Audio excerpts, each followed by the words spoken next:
네, 여러분 반갑습니다. 비문학 독서교실 오늘은 한나 아렌트의 정치 철학을 가지고 대조를 통한 핵심 개념을 어떻게 이해할 것인가를 공부해 보고자 합니다. 오늘 선생님이 가져온 이 글은 한나 아렌트의 정치 철학에 대한 글입니다.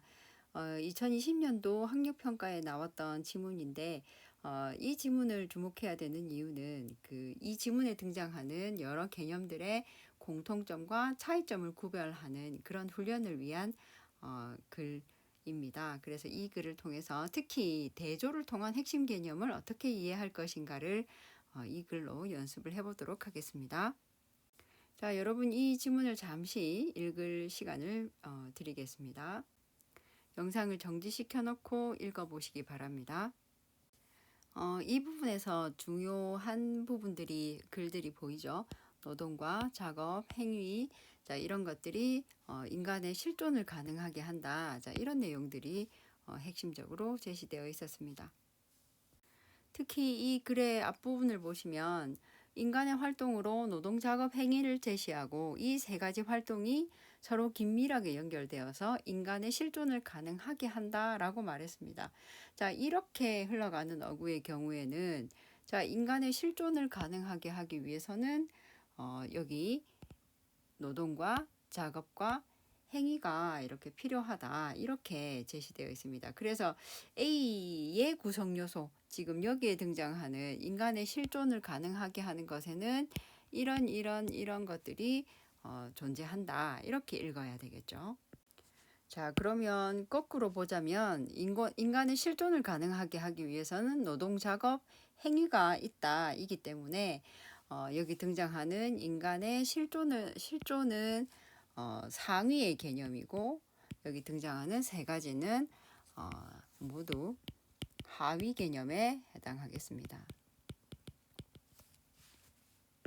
자, 이거를 표로 다시 한번 정리를 해보자면 자, 인간의 활동이 상위에 있고 노동과 작업과 행위가 모두 하위 개념에 해당되는 이런 표로 정리를 할 수가 있겠습니다.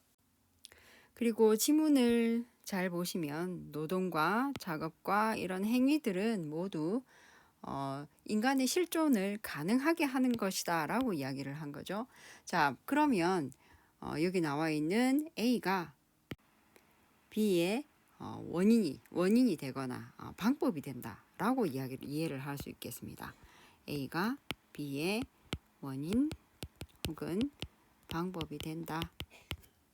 자, 그래서 이렇게 표로 정리를 해서 글을 이해할 수 있겠습니다. 그리고 글에 계속 등장했던 이 실존이라는 말은 현실적으로 존재한다는 말이죠.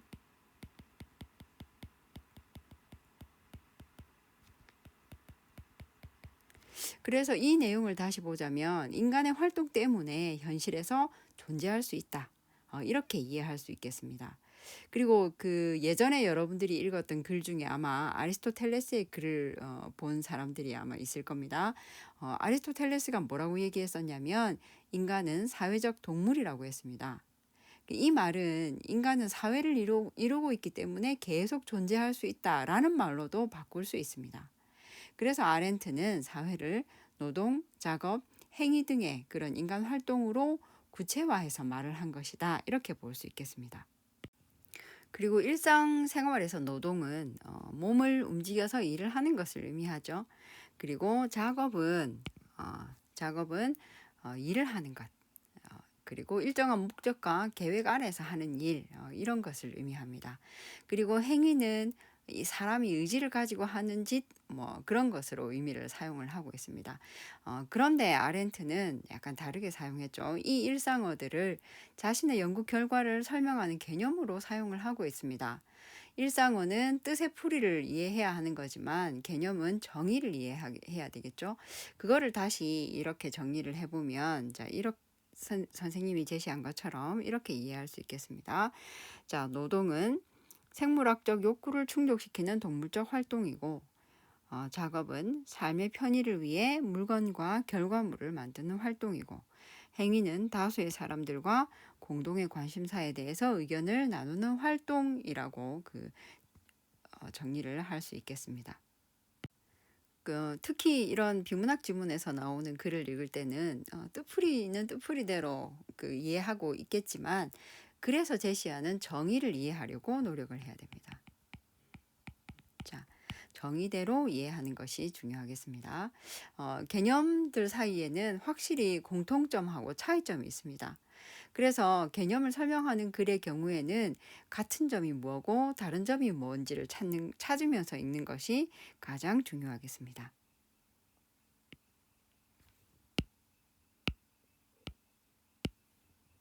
자, 공통점과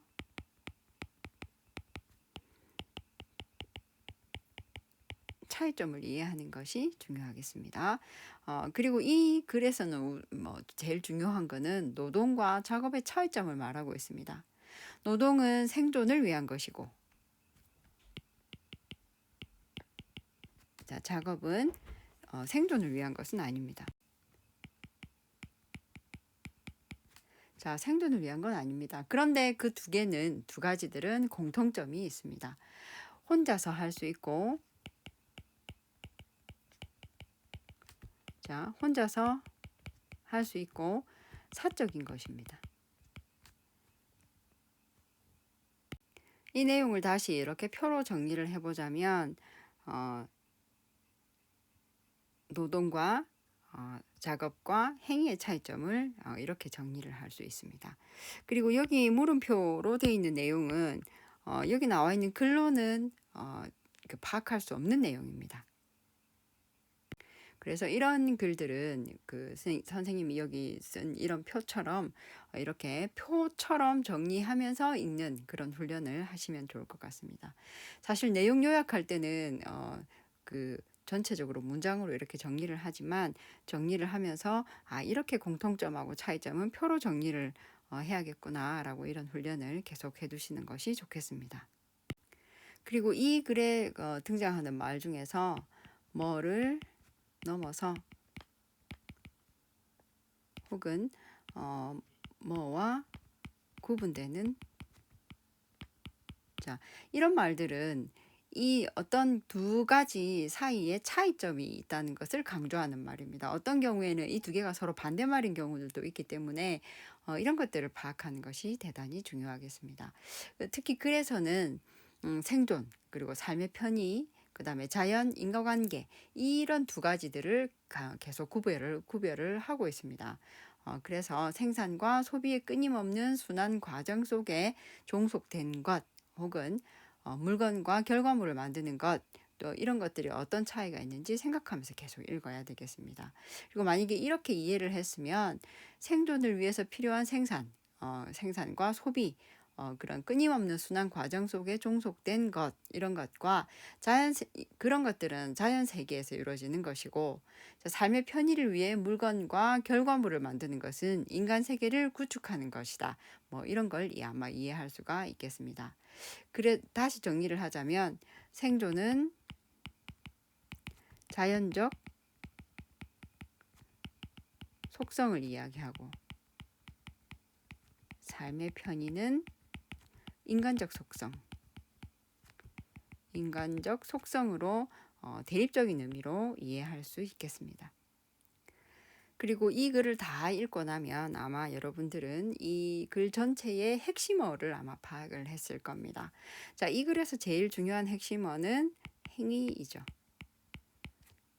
그리고 이 글에서 계속 노동과 작업에 대한 내용이 정말 많이 있었지만 그거는 이 행위를 이해시키기 위한 것이었습니다. 다시 말해서 노동, 작업이 뭔지를 이해시키고 난 다음에 그것들과 행위와의 차이점을 설명한 그런 글이죠. 그리고 이렇게 글을 쓰게 되면 이런 대조법은 대상의 특성을 부각하는 효과가 있습니다.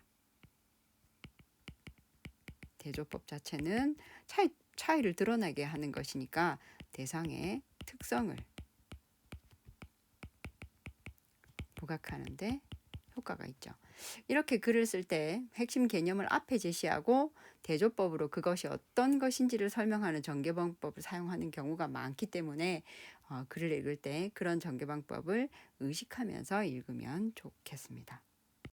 자, 다시 오늘 포인트를 정리하자면 제시된 정보 사이의 상하관계 그리고 인과관계를 고려하며 읽는 훈련을 계속 하시면 좋겠습니다.